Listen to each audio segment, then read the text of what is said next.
"She has no price," said the Mafia boss, and bought the orphan's freedom from the brothel owner. He walked in, soft leather shoes barely making a sound on the polished floor, into the crimson room, where light dappled like water over half-smiling faces, cigarette smoke swirling in golden halos.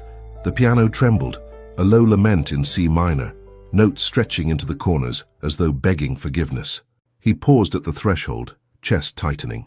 There she was, standing under a single spotlight, red dress clinging like confession, lips parting in rhythm with the melody. Ilara, her hair undone, dark gloss catching candlelight, a man's hand at her waist, others lingering at her laughter, but her eyes held only distance. He felt something coil in his throat, unease, sharpened jealousy, because she moved among them like moonlight through trees, pale, untouchable, resonant with mystery.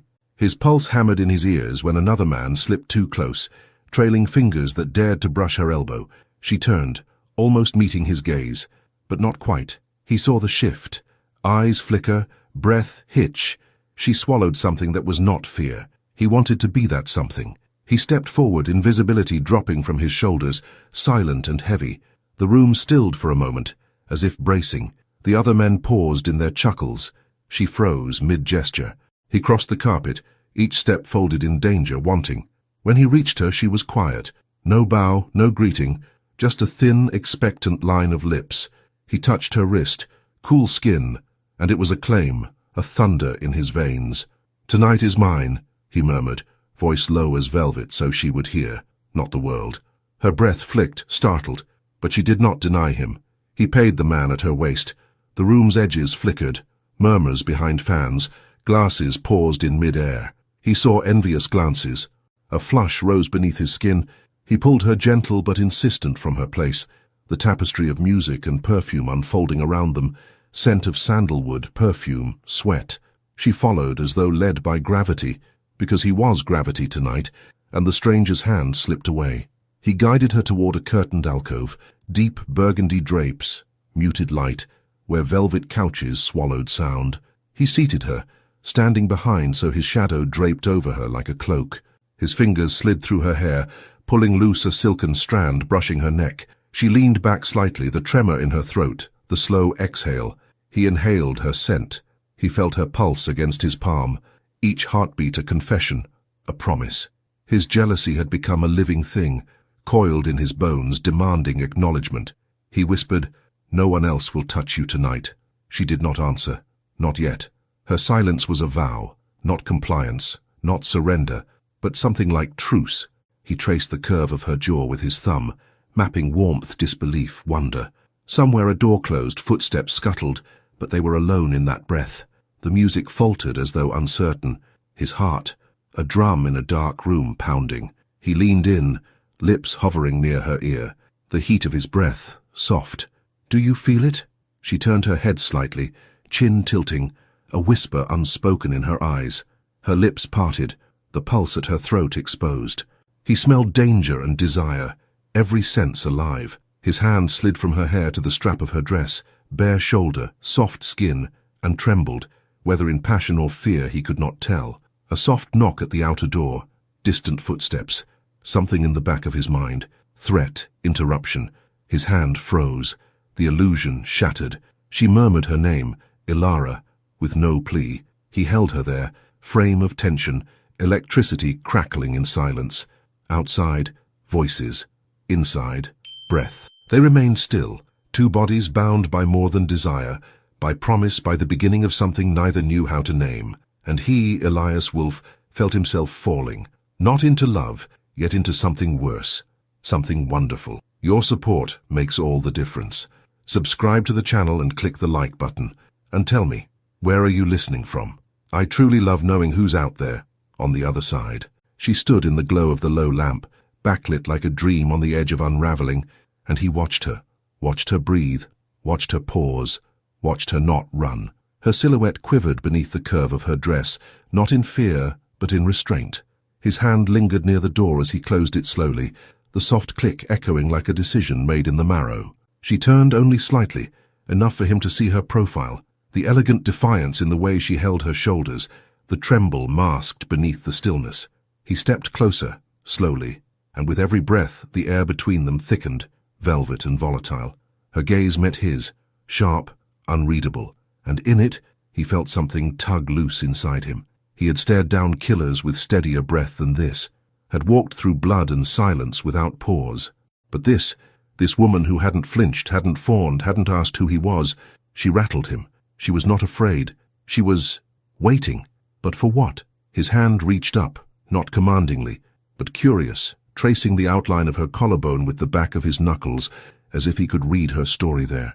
Her breath hitched, a pause, then steadied. He moved behind her, slowly, letting the tension stretch like a wire pulled taut, close enough to feel the warmth from her skin. Not touching. Not yet. Just his presence, intentional, consuming. His voice came low, a whisper carved into heat. "You knew I was watching you, didn't you?" She didn't nod, didn't speak, but he felt it, in the slight arch of her back, in the way her hands remained still, as if giving away nothing was the only power left to hold. He reached for the zipper, fingers grazing the top of her spine. Her skin was warm, alive, and when he slowly pulled the zipper down, each inch felt like the peeling away of his own control. She didn't stop him. She didn't help. She just allowed. Her dress slid down her arms like water, pooling at her feet without sound, leaving her bare and breathless in the dim light. She was not trembling now. She was burning. He turned her gently, slowly, needing to see. Her eyes caught his again, wide and dark and dangerous, and he understood. This wasn't submission. This was an offering laced with conditions he didn't know how to name. He cupped her face, thumb brushing over the corner of her mouth. Her lips parted. Her breath tasted like wine and defiance. He kissed her, not fiercely, not hungrily, but like a man unsure if he deserved this moment, if she would vanish the second he closed his eyes. Her hands found his chest, fingers slipping over buttons, over cloth, until nothing remained between them but skin. The heat, the gravity, it pulled them into each other, slow and seismic. When he laid her down, it wasn't possession. It was confession. Every movement spoke of the silence they both lived with. Every sigh was a wound unspoken. He moved over her like a prayer he didn't believe in, yet whispered anyway. And when she whispered his name just once, raw and low, it wasn't for comfort. It was surrender with teeth. He felt it in the way her body curled into his, in the way she clung to the moment like it might vanish. He didn't own her, but in that instant she let him hold the weight of her silence. And that, God help him, was more dangerous than any blade. He didn't sleep, not really.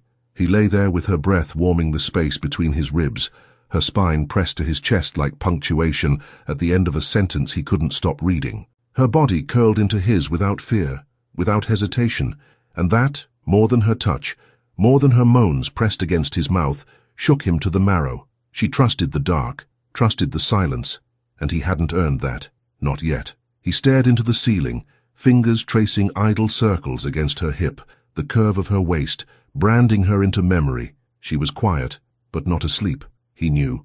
Her breathing had a rhythm, but her body held tension like a violin string tuned too tight, waiting. When the sun broke through the curtains soft and gold, she rose first, silent, like mist over water. She didn't look at him, didn't speak, just stood, naked, unhurried, gathered her dress from the floor and slipped it over her skin, as if armor. Every movement deliberate, controlled, her back straight, her chin lifted, not pride, but survival. He watched from the sheets, unmoving, eyes fixed on the shape of her, wondering if what passed between them was shared, or if he had simply imagined being chosen.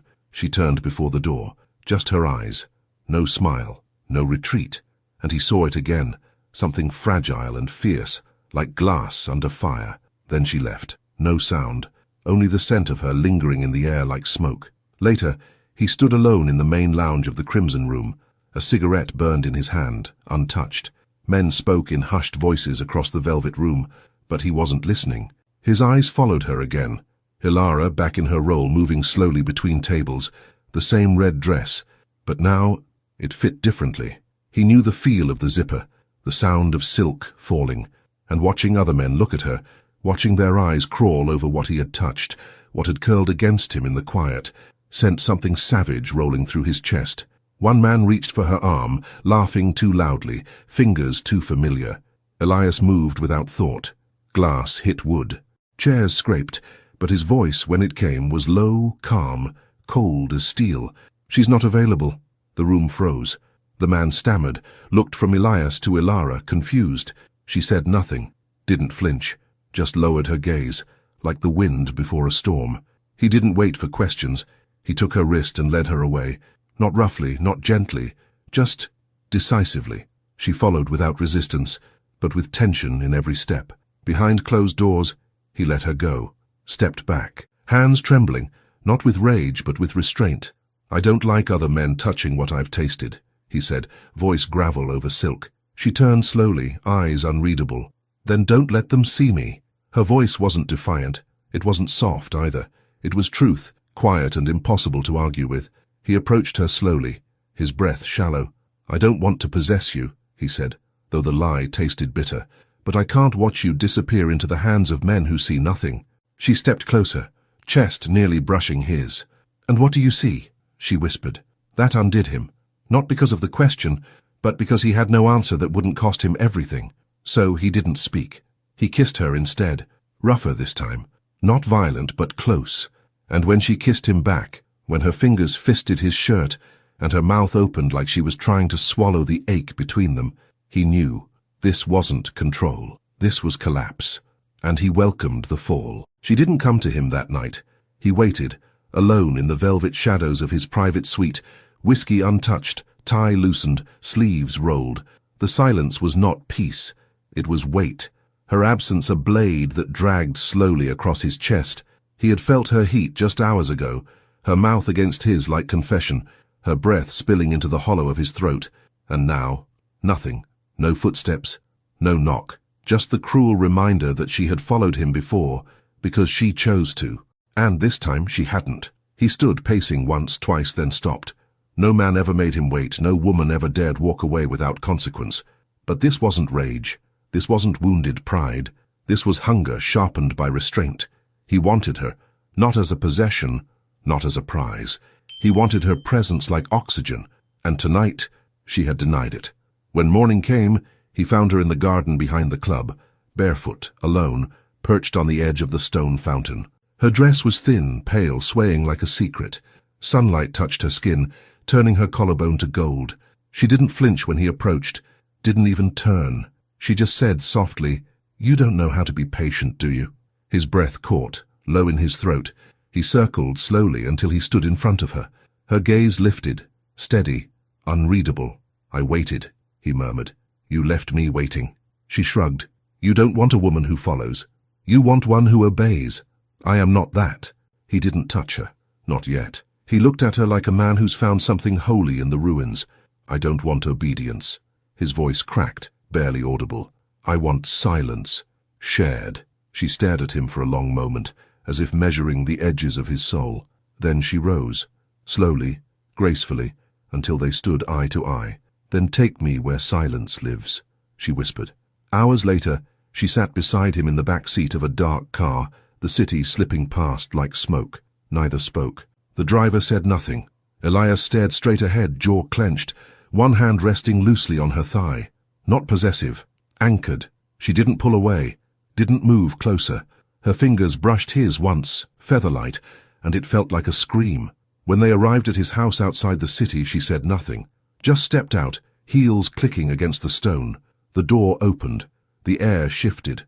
She walked inside like she belonged, and he followed, as if tethered to her shadow. He led her to the upstairs room, his room. But tonight he didn't touch her, he didn't strip her bare. He showed her the windows, the books, the fire that had not yet been lit.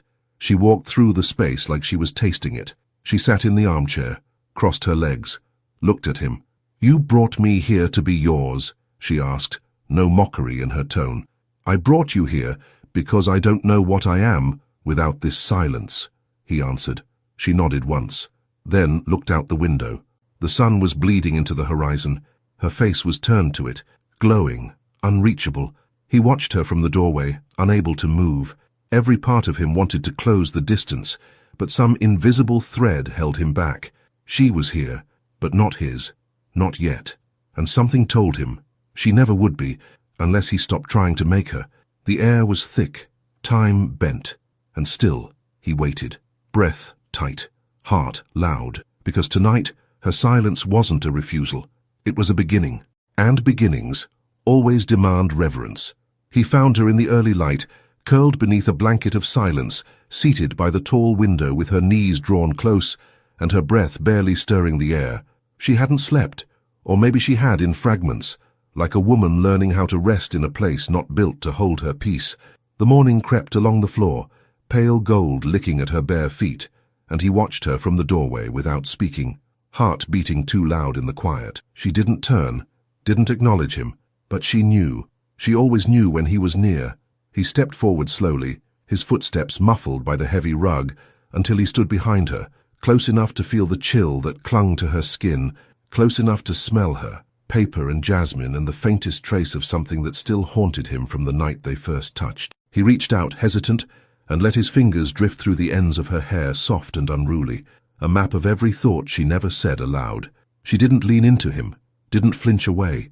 She remained a stillness carved in breath and bone, and yet somehow he felt the shift in her pulse, just beneath the surface, a flicker, an invitation with no words attached.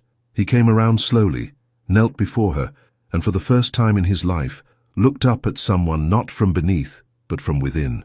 Her eyes met his, shadowed, quiet and devastating. She was not tired. She was waiting for something he hadn't dared offer. Not possession, not protection. Truth. He reached for her hand. She let him take it, fingers cool against his palm, slender, unmoving, but real. "Why do you stay?" he asked, barely above breath. She looked at him, no surprise in her gaze. "Because you haven't asked me to leave." The simplicity of it disarmed him. It cut cleaner than any blade. He rose, still holding her hand, and she stood with him, her frame unfolding with grace too natural to be deliberate. She walked with him, barefoot across the wood, until they stood beside the bed, unmade and wide, still etched with the absence of what had not yet happened. He turned to her and she to him, their hands still joined, now pressed between their bodies like a pact neither had spoken aloud. His free hand brushed her cheek, slow, reverent. She closed her eyes. Not to retreat, but to feel. When he kissed her, it was not fire, it was fog, thick, gentle, inevitable. His lips moved over hers like apology, like need, wrapped in restraint. She answered in kind, parting for him, but not surrendering, meeting him, breath for breath, without hurry. Their bodies came together without force, without desperation, just a slow unfolding, a pull toward gravity that neither resisted. His hands found the small of her back, the dip of her waist. Her fingers pressed into his chest, not to push him away, but to remind him she was real, that she was here, that whatever this was, it wasn't owed, it was chosen. When he laid her down, the sheets sighed beneath them. He didn't rush, didn't conquer. He undressed her like someone uncovering a relic buried beneath years of dust. His mouth explored without hunger. His hands mapped her like scripture. She didn't speak, didn't need to. Every breath she gave was a story. Every touch a question he hadn't known he needed to ask. And in the stillness that wrapped around them, as bodies moved in rhythm more ancient than memory, he felt something slip, not control, not certainty, but fear. The terrifying possibility that he could lose her, because he was starting to need her for more than the silence. He needed her for the space she left behind when she wasn't near, and that space was already too big to ignore. The day stretched long and soundless, filled with too many glances and not enough touch. She drifted through his house like smoke, never quite within reach, never quite retreating. He watched her from the shadows, every nerve drawn to her like iron pulled to flame. She said little, moved lightly. Her silence was no longer passive, it was deliberate, pulsing with something unspeakable. She belonged to no one, not even the moment, and that truth nested deep beneath his ribs, aching with every breath. He should have been at meetings, should have answered the 3 missed calls, the one coded message from an old ally whispering of tension inside the family. But he didn't leave, couldn't, because every time her fingers brushed a book on his shelf, every time her bare feet kissed the floor with that impossible grace, he knew, if he blinked too long, she might vanish. By late afternoon he found her in the library, her back to him, seated on the wide leather chaise, knees tucked beneath her, hair spilling like ink over one shoulder.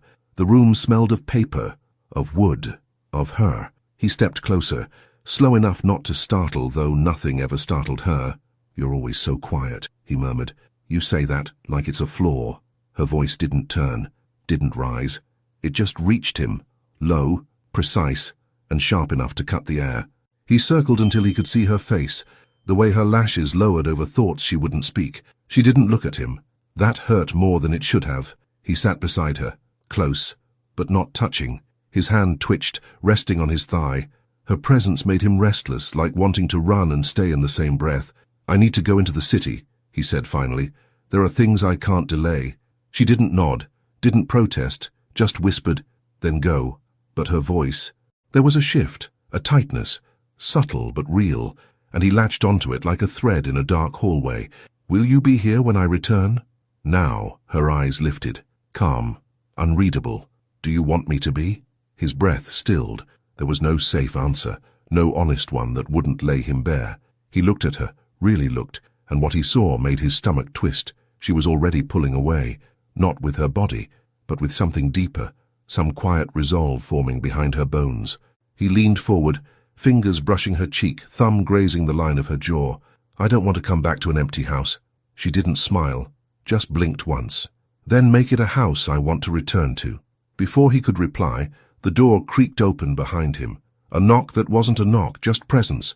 One of his men, face pale, voice tight. "Sir, there's been movement." He didn't look away from her, not even as his chest filled with cold. "Where?" he asked. "Brooklyn. We lost contact with Vito's team. Something's wrong." Elara didn't flinch. She just stood, slow, elegant. Her fingers brushed his shoulder in a gesture too soft to mean goodbye, but too intentional to ignore. He rose, every part of him burning. He didn't kiss her, didn't promise anything, just watched as she walked from the room back straight, feet silent. And for the first time since she'd arrived, he realized he didn't know how to hold her, only how to chase her, and soon. Even that might not be enough. The car ride was long, but his silence was longer.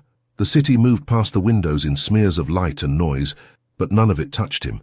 His hand rested over his mouth, not in thought, but restraint, because if he let anything slip past his lips, it might unravel the hold he still had over himself.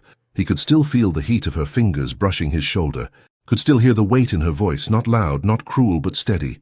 Words that echoed louder than any bullet he'd ever dodged. Then, "Make it a house I want to return to." She had said it like it was a choice, like he could fix something he hadn't known he was breaking. Brooklyn smelled like rain and sweat, and the thick metallic taste of tension. The alley was cordoned off, men posted at every entrance. They parted without a word when he stepped from the car. Elias walked through blood. Literal. Vito's men, or what was left of them, strewn like discarded warnings. His jaw clenched, not from shock, not even rage, but something deeper, a hum beneath his skin that only she could hear. He wasn't angry about the bodies. He was angry because he hadn't wanted to leave her, because while his empire bled, his chest ached with the question he hadn't asked. "Will you stay?" Back inside the car, his hands were stained. He didn't care. He looked down at them like they were someone else's. The ache beneath his ribs had sharpened into something cruel. She didn't need him to protect her. She didn't want safety. She wanted truth, a man who could sit in silence and not hide behind it. And he was a fortress built of unspoken things. He didn't know how to be anything else. By the time he returned to the house, dusk had fallen like a bruise. The air was still, heavy. He stepped inside, expecting absence, bracing for it. But she was there, in the kitchen, barefoot. A single lamp lit the room in warm gold. Her back was to him, sleeves rolled, hands wet. She was washing a single glass. Something about that, her fingers in water, the domestic stillness of it, unraveled him. He stepped forward, slowly. She didn't turn. "You're bleeding," she said softly. He looked down, blood on his shirt. Not his. Not that it mattered. She turned off the water, dried her hands, turned to face him with that look, the one that never flinched, never begged, never looked away. "Is it over?" she asked. He didn't answer. Couldn't. She stepped closer, reached for the buttons on his shirt. Her fingers moved slowly, precisely, slipping fabric away from his chest, as if she were reading the lines of a story too old to change. When she pressed her palm to his skin, flat and warm, he nearly staggered from the weight of it. Not the pressure, the trust. He grabbed her wrist, not to stop her, but to anchor himself. His voice broke when it came. "I don't know how to give you what you want." She leaned in, her lips grazing his jaw, her breath soft against the edge of his mouth. "Then don't give," she whispered. "Let it be taken." That was the moment he knew. This woman would be the undoing of everything he built. And still he let her pull him into the dark. She didn't ask what had happened, didn't flinch when he dropped the bloodied shirt on the bedroom floor, didn't recoil when his skin pressed to hers, still warm, still stained. She pulled him down with a grace that wasn't soft. It was anchoring. Her body beneath his was not yielding but deliberate, like she wanted him to understand something without speaking. He braced his arms on either side of her, eyes locked to hers, and for the first time she didn't look away. She stared into him like she was searching for a fracture, not to expose, but to fit herself into. The air between them trembled. It was more than want. It was collision. His lips found her neck, slow, unsure at first, then deeper. Her breath caught, not in surprise, but surrender. Not the kind that gives up, the kind that chooses to fall. Her hands moved over his back, not to pull him closer, but to memorize the line of him, the tension in his muscles, the silence in his breath, the way he always seemed 1 second away from unraveling. When she wrapped her legs around his waist, it wasn't need. It was control disguised as grace. And he gave into it. Let her dictate the rhythm, the pace. Let her teach him what it meant to be wanted without being owned. Time folded. The room dimmed. His world shrank to her fingertips.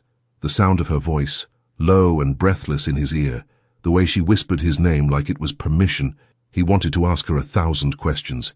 Where she learned to touch like this, why she let him close when she kept everyone else a breath too far. But none of those words made it to his tongue. Because when she looked up at him, eyes wide and mouth trembling, he realized he didn't want to know her past. He only wanted to belong to her present. After, they lay tangled in the aftermath, the hush between them thick and full. She rested her head on his chest, not as a lover seeking warmth, but like someone listening for proof that he was still human.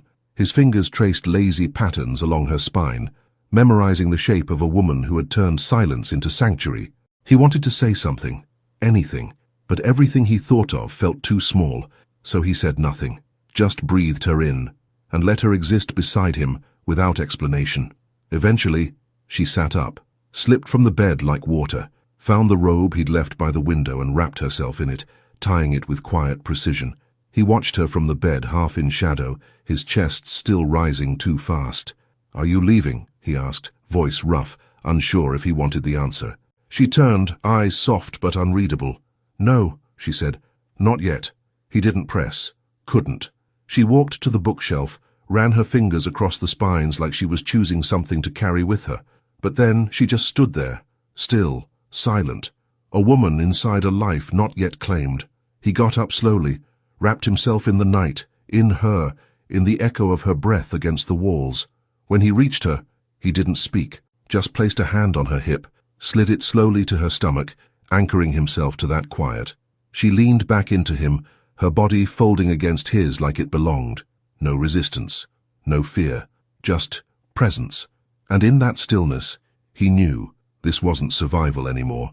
This was something else, something holy, and he wasn't sure he deserved it, but he wasn't letting go. Not now, not ever. The morning arrived heavy, not with light, but with something darker, unspoken and slow, like the pause before a confession. He woke to her absence, the sheet beside him still warm, faintly scented, but empty. He didn't panic, not yet. He sat up, rubbed the sleep from his eyes with hands that knew too much of violence and not enough of softness, then listened. The house held a quiet that didn't feel abandoned. It felt held, alive, waiting. He rose, pulled on a shirt, left the buttons undone, and moved barefoot through the corridor where sunlight spilled like secrets across the floorboards. He found her in the garden, barefoot again, as if shoes could never quite hold her. She stood near the roses, arms crossed loosely, head tilted to the sky. She was still, not peaceful, not restless, just there, entire. He stepped into the frame of her stillness, and she turned to him slowly, eyes unreadable. No smile, no question, just the intimacy of being seen. "You're quiet," he said. She looked at him, not with challenge, not with distance, but with something else, something like knowing. "So are you." He moved closer, stopped just before their shadows touched. "Something's wrong," he said. She didn't blink. "With you?" "No," he murmured. "With the air, with the silence. It's too loud today." She nodded once, and it was the kind of agreement that didn't come from logic. It came from intuition, from the skin. "Then listen to it," she said softly. It's trying to tell you something. By noon he knew. His men called, whispered fractured reports through encrypted lines, strange movement near the port, a car that circled twice and never returned, a gun shipment gone cold. Nothing loud, nothing obvious, just pressure. He was being watched, weighed, and maybe, tested. He ended the call and looked toward the hallway where her presence lingered like perfume. His instinct said, move, hide her, protect the perimeter, pull her close and lock the world out. But his hands didn't move, his feet stayed planted, because she wasn't a secret to be buried. She was a storm he had let inside. That evening, he sat with her in the study, fire low, whiskey untouched between them. She had a book in her lap, open but unread. He watched her profile, the delicate arc of her cheekbone, the way her lips moved slightly as she read silently to herself, and he ached, not for her body, but for the weightlessness he felt in her presence.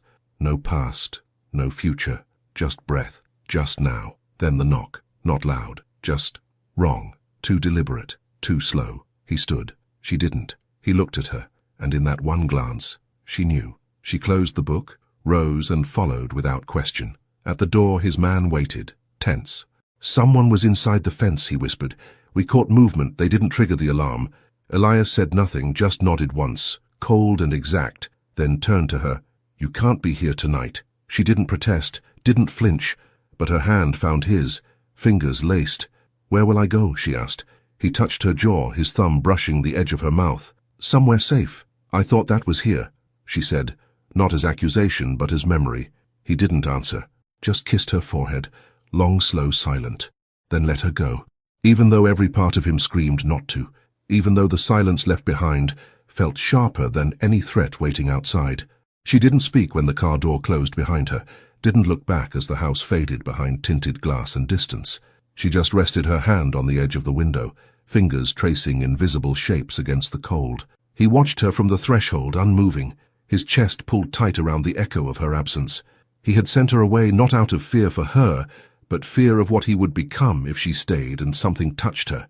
He could handle blood, he could handle war, but the thought of her caught in the crossfire, fragile, real, tore through his control like a fault line breaking open beneath marble. Inside, the house turned hollow, every room too wide, every silence too wide. Her voice had been quiet, yes, but it had filled space. It had softened corners.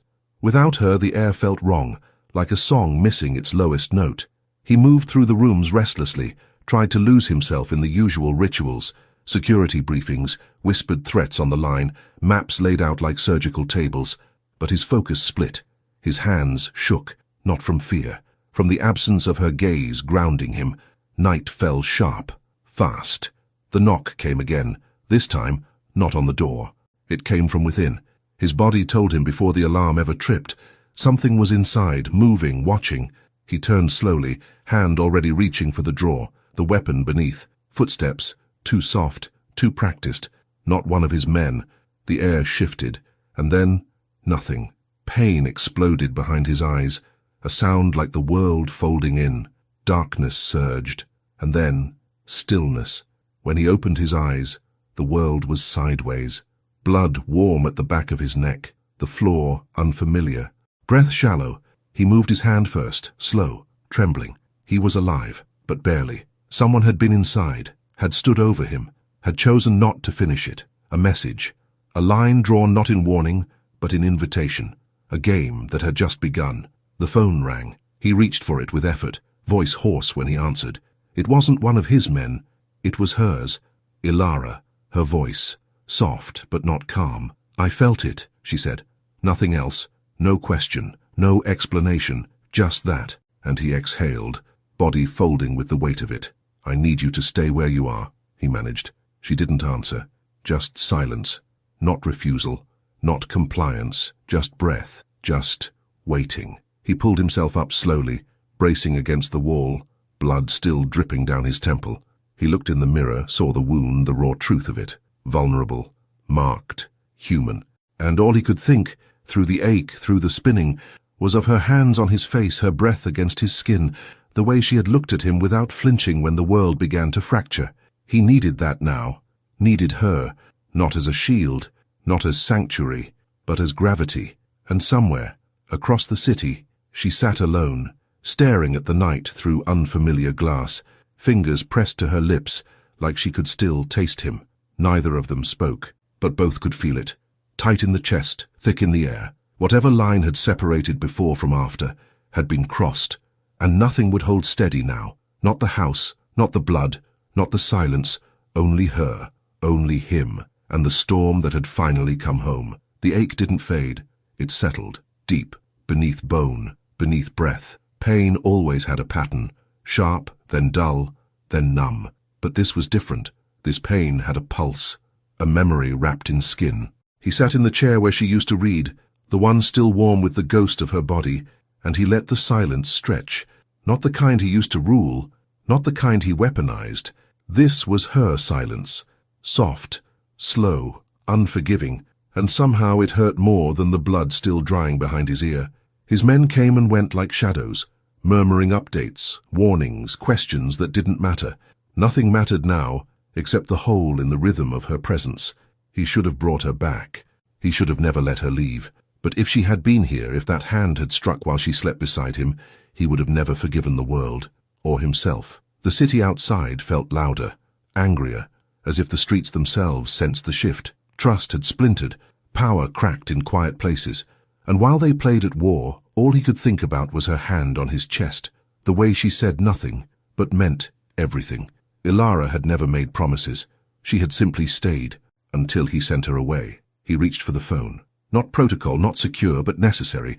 Her number rang once, twice, then her voice, soft and still. Yes.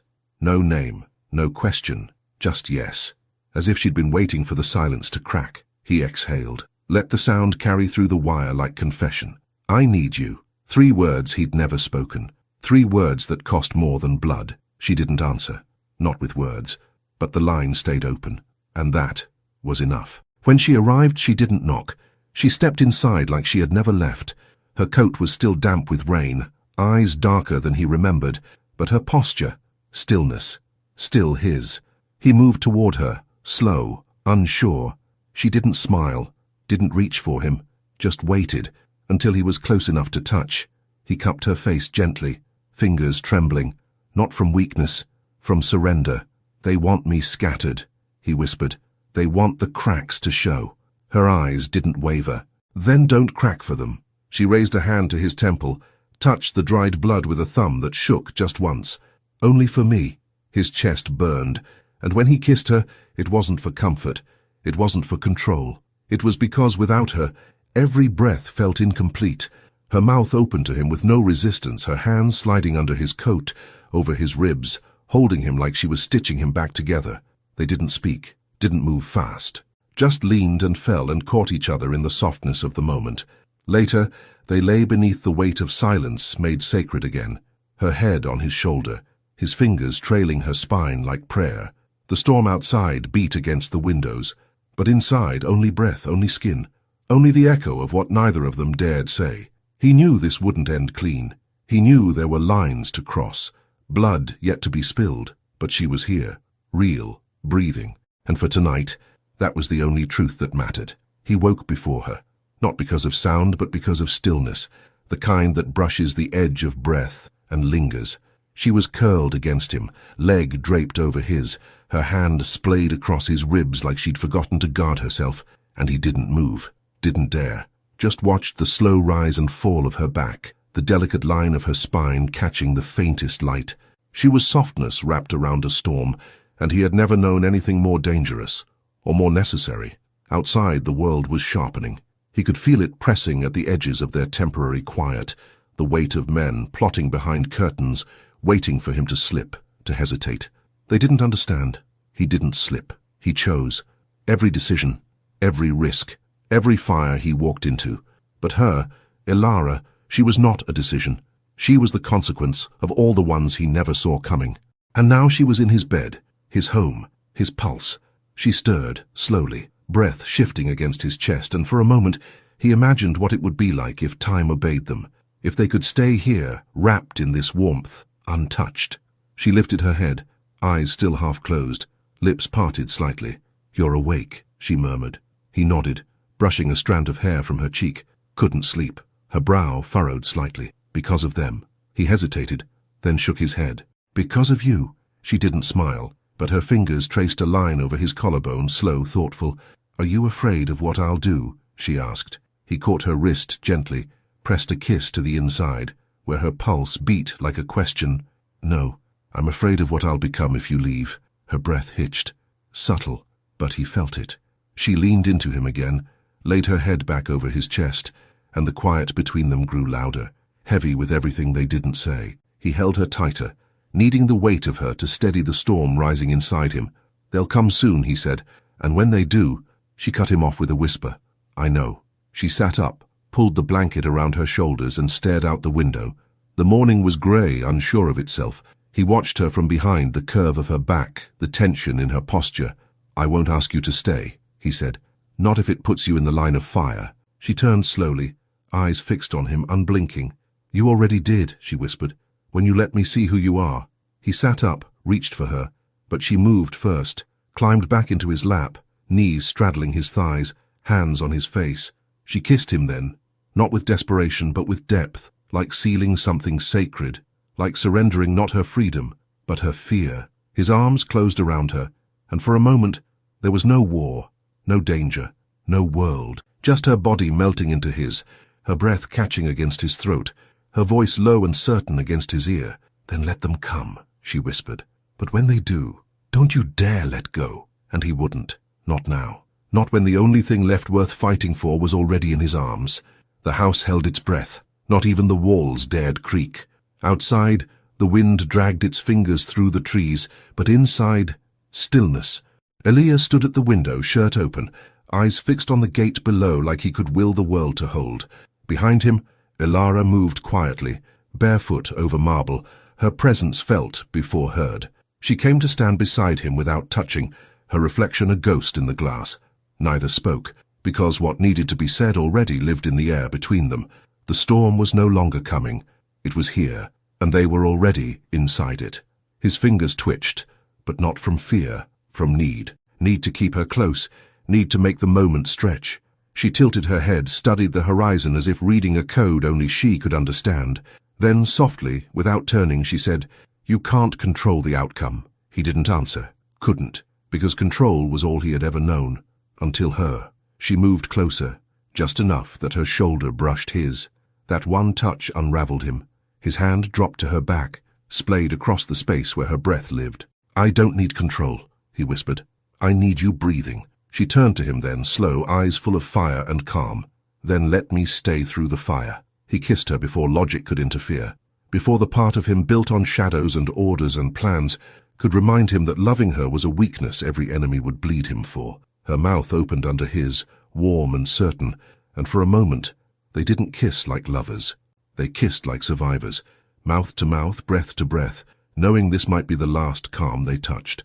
When the first sound came, it was distant, tires over gravel, a murmur of engines wrapped in violence. Ilara didn't flinch. Elias pulled her tighter, then let go.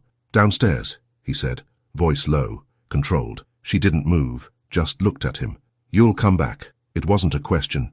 He nodded. I always do. Her hand brushed his chest, over his heart. Come back, still beating. Then she was gone, like mist pulled from the room, and all that remained was the echo of her promise.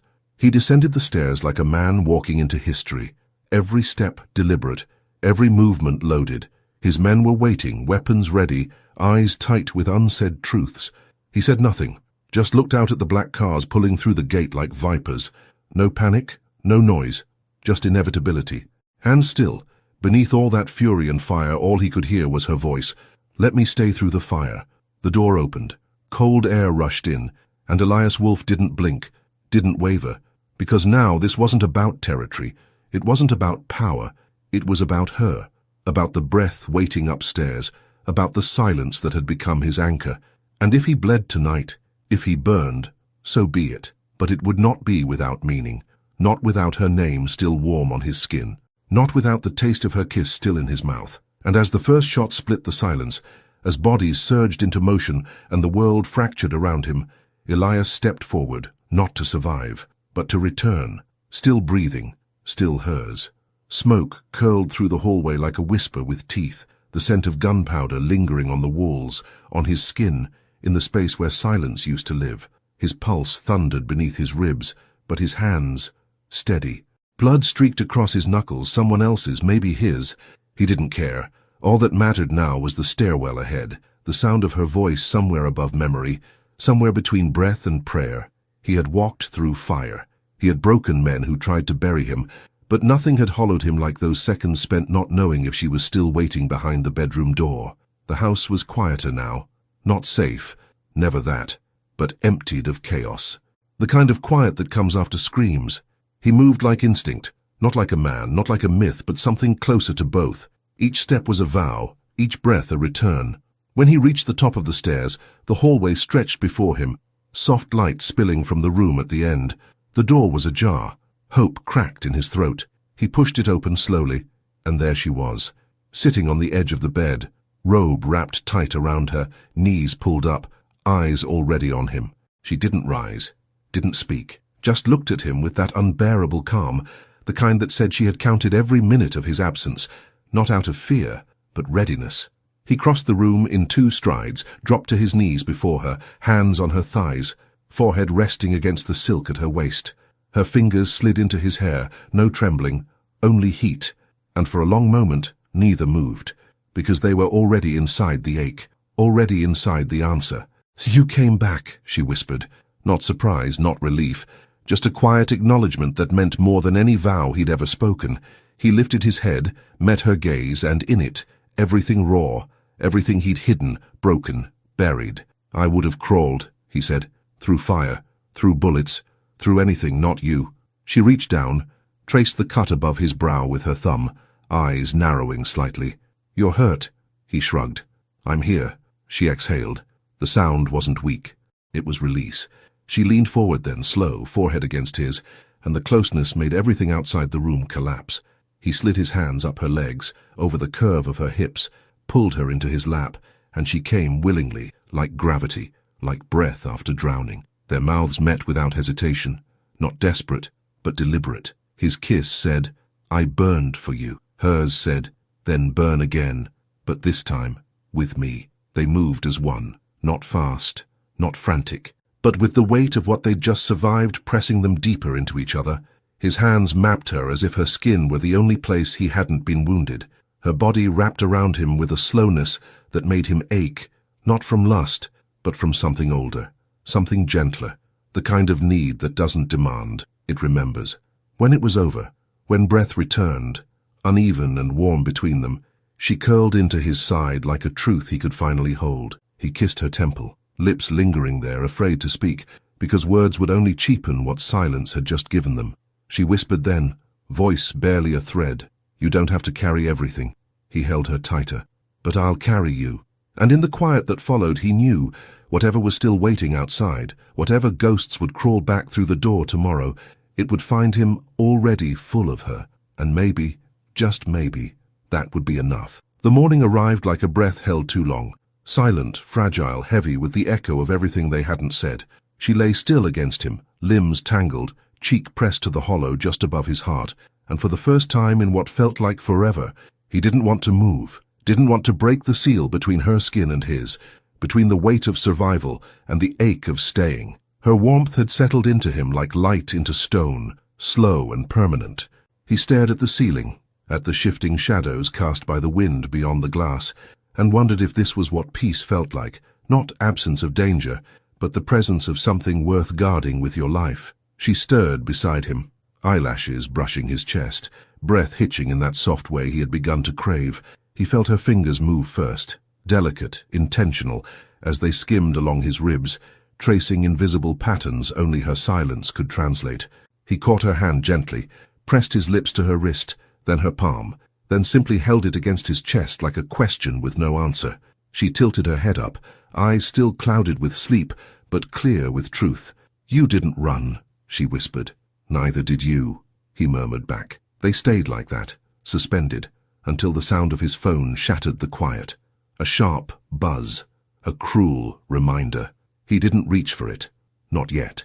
His eyes locked to hers, waiting for something to shift. But she only looked at him steady. "Go," she said. Not coldly, not resigned, just aware. She knew the world didn't wait. He rose slowly, kissed her once more, forehead, lips, throat, then left the room with the taste of her still warming his mouth. Downstairs the call came from Carlo, a name he trusted, a voice that rarely shook, but today it trembled. One of the docks had gone dark, another man missing, patterns forming. The war hadn't ended, it had only changed shape. Elias listened, eyes fixed on the window where the rain had started to fall, soft and unrelenting like memory. He gave orders, clear, precise, but his voice was quieter now, as if every syllable cost him something. When he hung up, the silence that followed didn't calm him. It pressed. He returned to her room expecting emptiness, but she was still there, still wrapped in the sheet, sitting at the edge of the bed like she'd never meant to leave it. She looked up as he entered, and in her eyes he saw it. The question she never asked out loud. Will I always have to watch you walk away? He crossed the room, knelt before her again, just as he had before the first time he thought he might lose her, took her hands in his, kissed each knuckle slowly. There's still blood in the streets, he said, voice thick. There will be more. She nodded. Then come home to me clean. He almost laughed, almost cried, because only she could say something so quiet, so simple, and have it slice him wide open. If I don't, he whispered, will you still wait? Her lips parted. Her eyes never left his. I won't wait, she said. I'll find you. And that, more than any vow, more than any plea, was the promise that anchored him. That gave him the strength to stand, to face the storm, to become the man whose life was no longer his own, because now it belonged to the woman who spoke in silence and loved like fire. The rain hadn't stopped. It clung to the windows like breath, soft and steady, a rhythm that filled the house with the illusion of calm. But calm was never real. Not for him. Not now. Elias stood at the edge of the room, watching her sleep, wrapped in tangled linen and moonlight, her breath slow, her face turned toward the pillow as if chasing dreams too tender to survive the morning. He should have left hours ago, but his body refused to move, rooted to the sight of her, the knowing that this, her here, was a moment he might not get back. The world outside was sharpening its knives. He could feel it in the spaces between silence, in the way his name now traveled in whispers meant to end him.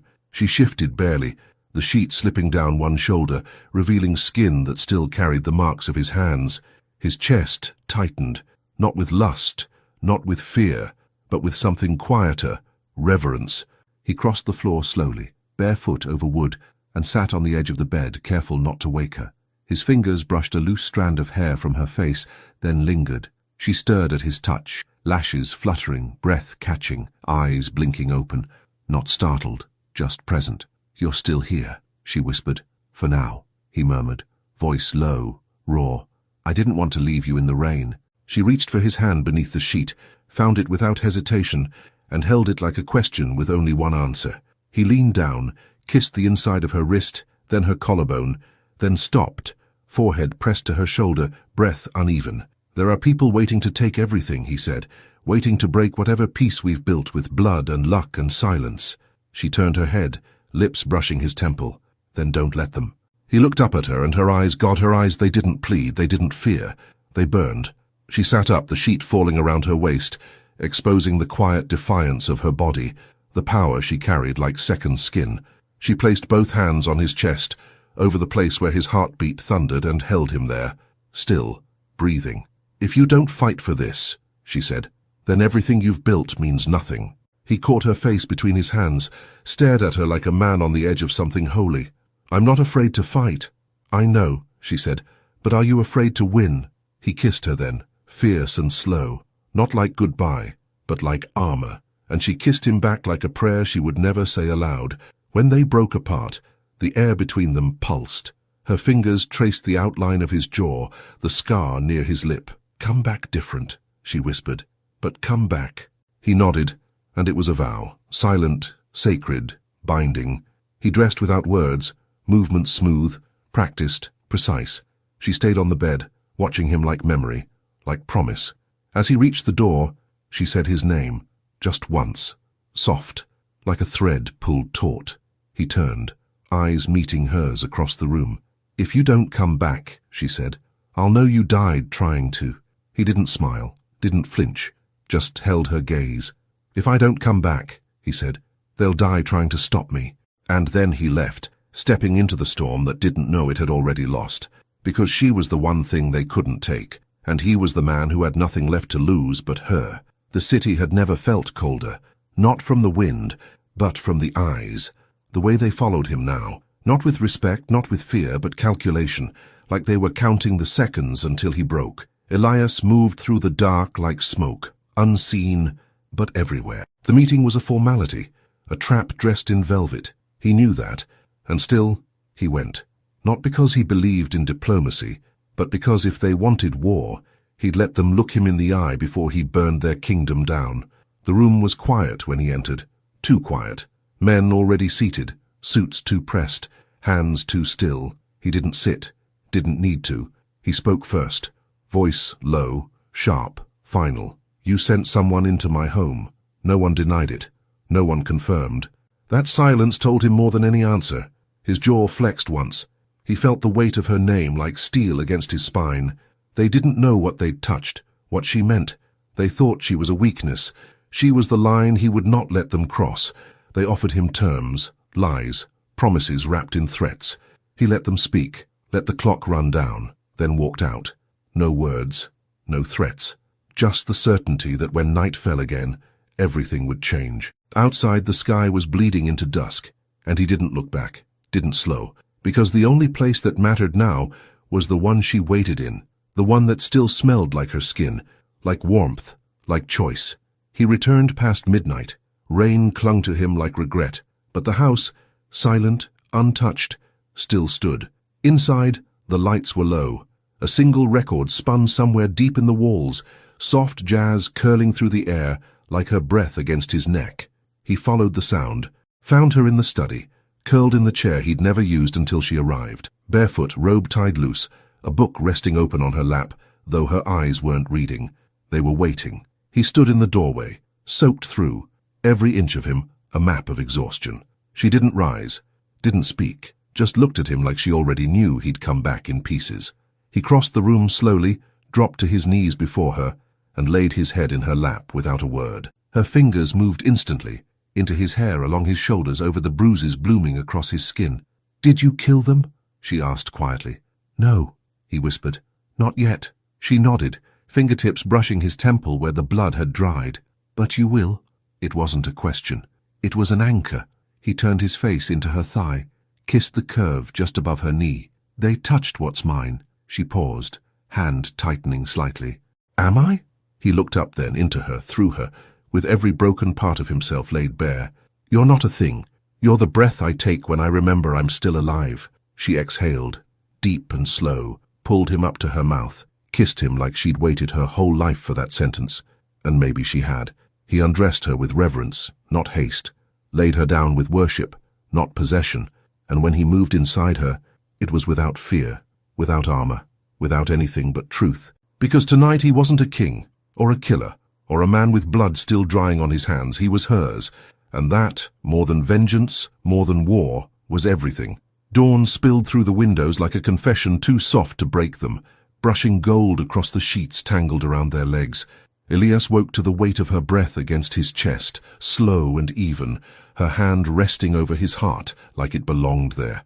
And maybe it did. Maybe all this time, he had been building walls so tall just to find the one person who wouldn't climb them.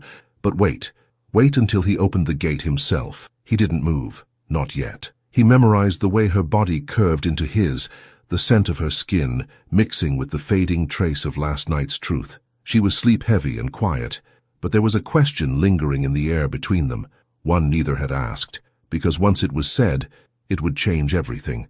He exhaled slowly, fingers gliding along her arm, skin warm and impossibly soft. She stirred but didn't pull away, her lips pressed once to his chest, not a kiss, just contact. He closed his eyes. Let it sink, let it hold him still, because out there, beyond these walls, beyond the promise of her presence, the world was cracking beneath the weight of decisions he hadn't made yet. But in here, there was only breath and skin, and the echo of her voice saying she'd find him if he didn't return. When she finally looked up at him, hair falling forward, lips swollen from sleep and everything before it, he saw something new in her gaze. Not softness, not fire, but something rooted, unchangeable. "You don't have to ask," she said, voice barely above a whisper. He frowned, brushing a thumb over her cheek. "Ask what?" Her mouth curved, slow and deep. "If I'll come with you." The breath he hadn't realized he was holding collapsed in his chest. He pulled her up, kissed her like an answer, like a beginning. When he drew back, their foreheads stayed pressed together. "It won't be safe." "It never was," she said. "But now at least it's real." They left that night. No warning, no destination she could name. Just the two of them in a black car, the city shrinking behind them like smoke in the rear view. He drove with one hand, the other always touching her. Thigh, wrist, the back of her neck. She didn't speak much, didn't need to.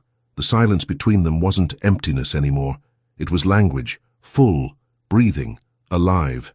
Hours passed. The road bled into unfamiliar landscapes, and when they finally stopped, it was in front of a house she'd never seen, but somehow already knew. Stone walls, tall trees, windows that looked like they remembered stories. He opened the door, stepped out, came around to her side, helped her out like she was something sacred, not fragile, but cherished. When her feet touched the ground, she looked up at him, wind catching her hair. "Where are we?" she asked. He looked at the house, then back at her. "Where the world stops watching." Inside, it smelled like cedar and dust and possibility. She walked the rooms in silence. He followed at a distance, watched her fingertips skim the furniture, the window panes, the edge of the fireplace, where embers hadn't burned in years. She turned to him slowly, eyes wide but calm. "You brought me to your ending." He shook his head. "No, to my beginning." And in that moment, in that quiet space between everything they had run from and everything they might become, she stepped into his arms like she had never left them. And he held her, not like something to protect, not like something to claim, but like something he had been waiting to believe in. Not power, not peace, just her, always her. The house breathed with them, quiet, ancient, made of stone and silence, but warm in the way places become when touched by something real. Ilias sat at the edge of the bed, shirt unbuttoned, hands resting on his knees, eyes fixed on the slow curl of smoke rising from the fireplace. He hadn't spoken in minutes, not because he had nothing to say, but because there was nothing that needed to be said out loud. Behind him she moved, bare feet against wood, the sound of fabric slipping across skin. He could feel her there, feel the heat of her gaze tracing the curve of his back, the tension still coiled beneath his shoulder blades. She didn't ask if he was all right. She knew better. He wasn't, but he was something else, something closer to whole than he had ever been. She came to him slowly, always without sound, always with presence. Her fingers slid over his shoulders, then down his arms, her touch a tether pulling him out of everything he used to be. He let her guide him back, inch by inch, until he was leaning into her, forehead against her sternum, breath caught in the space between confession and surrender. Her hands didn't tremble. They held him steady, and in that stillness, he found something more powerful than violence. He found rest. Later, they stood outside beneath a sky too wide to be ignored, stars blinking above them like old truths, too distant to touch, but still burning. She leaned against the balcony rail, hair wild in the wind, the night pressing softly against her skin. He stood behind her, arms wrapped around her waist, chin resting on her shoulder. The world had stopped spinning for a moment, not because the danger was gone, but because they had finally chosen not to run from it. "Do you think they'll find us?" she asked, voice low, not afraid. He kissed her neck, slow and deliberate. "They can try." She turned in his arms, looked up at him, all moonlight and defiance. "And if they do," he didn't hesitate, "then I'll remind them what it means to lose something they can't touch." She touched his chest then, flat palm over his heartbeat, and it hit her. How fast it still ran beneath the surface, how alive he was with her, and only her. "You're not that man anymore," she whispered. "Not to them, not to me." He closed his eyes, held her tighter. "I don't want to be." They went to bed without ceremony, without plans, just limbs folded into one another, bodies warm from shared air and softer truths. He kissed her shoulder before sleep found them, whispered something only she could hear, something that didn't need to be remembered to be real.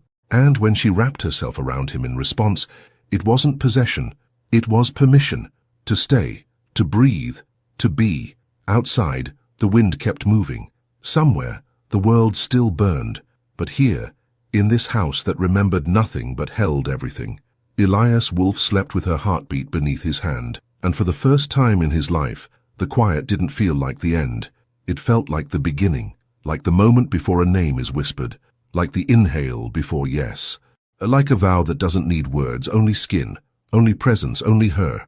The morning came quiet, not like surrender, but like breath after a long dive, held too long, released too slow. Light slipped through the linen curtains, gentle, golden, washing over the bed where their bodies still touched in sleep. Elias stirred first, his arm wrapped around her waist, their legs tangled, her back warm against his chest. He didn't move, he just listened, to her breath, to the soft rustle of leaves beyond the window, to the silence inside himself that no longer echoed, but hummed, filled. She moved minutes later, slow and soft, like the body remembers peace before the mind does. Her hand covered his, fingers lacing together without a word. No good morning, no questions, just presence. It was how she always met the day, like she was waiting for it to earn her, and somehow it always did. He pressed a kiss to the back of her shoulder, let it linger. She smiled without turning, without needing to.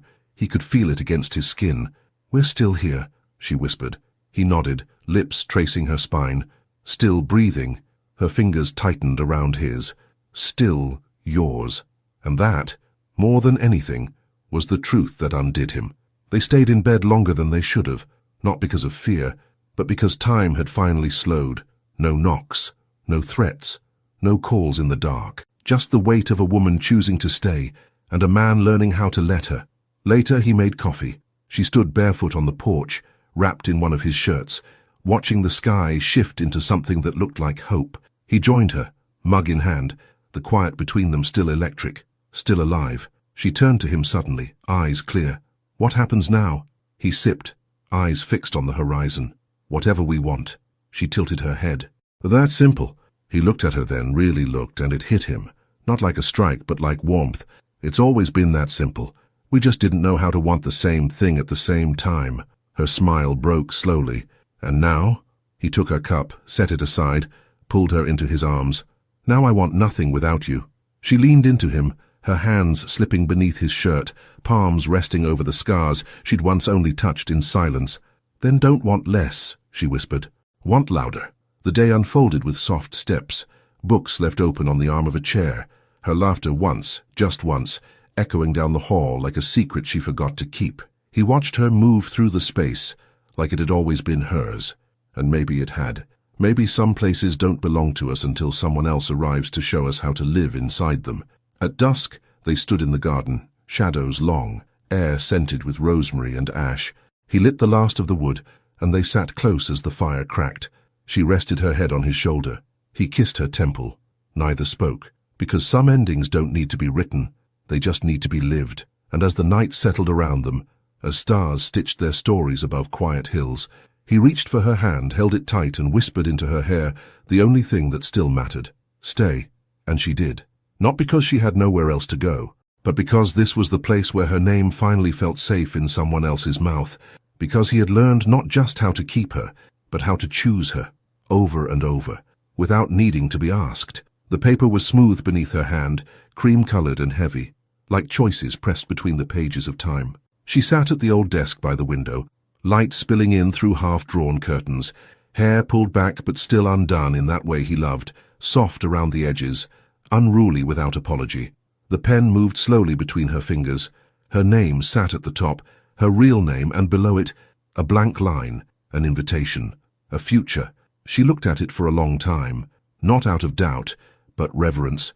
Names carried weight, and his, Elias Wolf, was no longer just a name. It was the place she had been found, the place she had chosen to stay. He watched her from the doorway, silent, one shoulder resting against the frame, a mug in his hand, and tension in his chest. She didn't know he was there yet, or maybe she did. With her, it was hard to tell. She always seemed to know when he was close, even when his breath hadn't touched her yet. She looked up then, eyes locking with his, and the room shifted, slowed. Her fingers paused above the paper. "It feels strange," she said, voice low, intimate, "to write something that makes it real." He stepped inside, placed the mug beside her hand, leaned down to kiss the top of her head. "It's always been real," he whispered. She signed the line, not for him, not for the world, but for herself. Elara Wolf, not a surrender, a declaration, not a belonging, a vow. She folded the document and slid it into the envelope without ceremony. He didn't say anything, didn't need to. The truth was already stitched into every breath they took in that house. It wasn't the ink that made them permanent. It was every night he came back, every morning she stayed, every silence between them that spoke louder than vows ever could. Later, they sat beneath the tree just beyond the back porch, a blanket beneath them, the earth warm, the air thick with the hum of late summer. She leaned into him, fingers playing with the cuff of his sleeve, and he watched the way the light danced over her skin, like it knew she was made of more than flesh, that she was something remembered even before she arrived. "Does it scare you?" she asked suddenly. "To be this still?" He thought about it, then shook his head. "Only when I think it might end." Her gaze rose to meet his. "Then don't let it." He kissed her like she was the first truth he'd ever spoken, and maybe she was. No ring, no altar, just hands, mouths, breath, just a woman who had once stood between danger and escape, and a man who had chosen for the first time not to run. They didn't talk about forever, not because they didn't want it, but because they understood something better.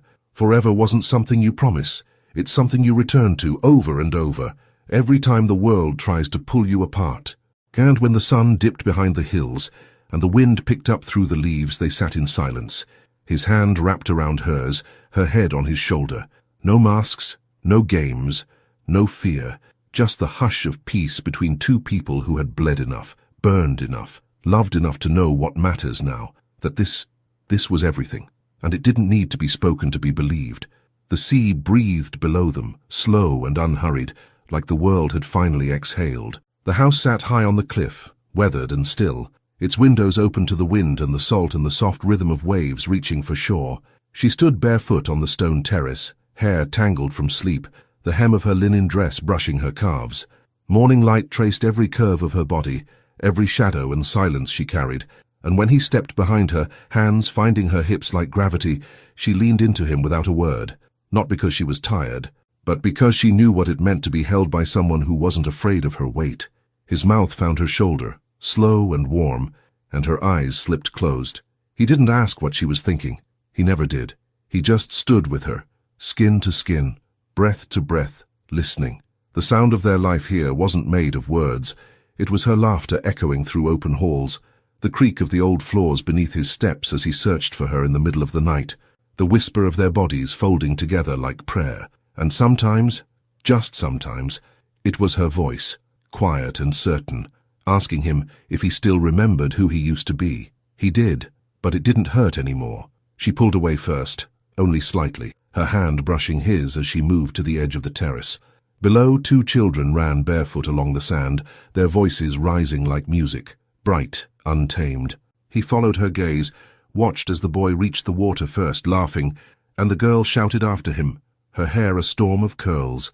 Ilara smiled, that slow, crooked smile that still undid him. "She's fearless," she said. He nodded, like her mother. She looked back at him, eyes soft but lit with something fierce. "And he feels everything," she added, voice catching just slightly. "Like you." He stepped closer, his arms slipping around her waist again, anchoring her. "They're not what saved us," he said quietly, "but they're what prove we stayed saved." She turned in his arms, lifted her hand to his face, tracing the lines time hadn't erased. "Do you ever miss it?" she asked. "The fire?" He held her gaze, kissed her fingertips. "No, because now I know what it means to burn for the right thing." They stood there long after the children's voices faded into the waves, long after the sun had climbed high and the day pressed in.